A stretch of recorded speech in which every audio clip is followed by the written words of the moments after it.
तर बघा काय माहिती आहे, वित्त विभागाच्या संदर्भातील दिनांक 2 मार्च 2019 रोजीच्या शासन निर्णयान्वये 10-20-30 वर्षाच्या नियमित सेवेनंतरची 3 लाभाची सुधारित सेवांतर्गत आश्वासित प्रगती योजना दिनांक 1 जानेवारी 2016 पासून लागू करण्यात आली आहे.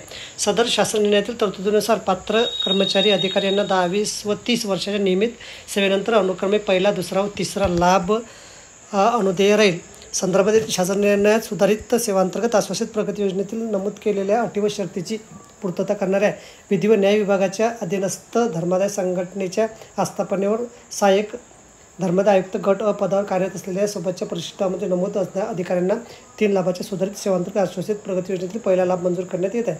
सदर अधिकाऱ्यांना धर्मादाय उपायुक्त गट व वेतन श्रेणी ही वेतन मंजूर करण्यात येत आहे. 3 लाभाच्या सुधारित सेवांतर्गत आश्वासित प्रगती योजनेचा लाभ मंजूर करण्यात आलेल्या अधिकाऱ्यांच्या जबाबदारीने कर्तव्यात वाढ होत नसली तर नियमित पदोन्नतीप्रमाणे त्यांना वरिष्ठ पदाच्या वेतन श्रेणीत वेतन निश्चितीचा लाभ देण्यात येत आहे. असल्याने सदर वेतन श्रेणीत त्यांना भविष्यात नियमित पदोन्नती मिळाल्यानंतर पुन्हा वेतन निश्चितीचे लाभ देय होणार नाही.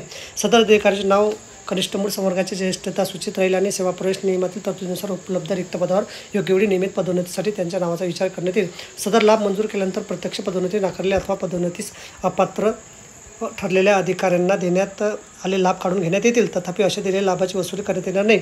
तसे असे लाभ काढून घेतल्यानंतर संबंधितांची वेतन निश्चिती त्यांना जणू काही या योजनेचे लाभ देण्यात आले नव्हते असे समजून महाराष्ट्र नागरी सेवा वेतन नियम 1981 मधील नियम 12च्या तरतुदीनुसार करण्यात येईल.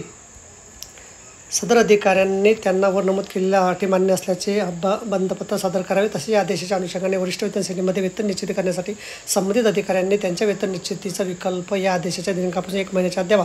अशा प्रकारचा विकल्प न दिल्यास महाराष्ट्र नागरी सेवा वेतन 1981 मधील 11(1) खालील तरतुदीनुसार पहिला लाभ अनुदेय झाल्याचा दिनांक विचारात घेऊन वेतन निश्चिती केली जाईल.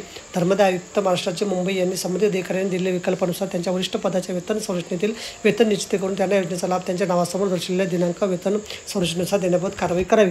तर बघा, अशा प्रकारे अत्यंत महत्त्वाची माहिती आपल्याला समजली असेल. व्हिडिओ सुद्धा आवडला असेल लाईक करा आणि शेअर करायला विसरू नका. धन्यवाद.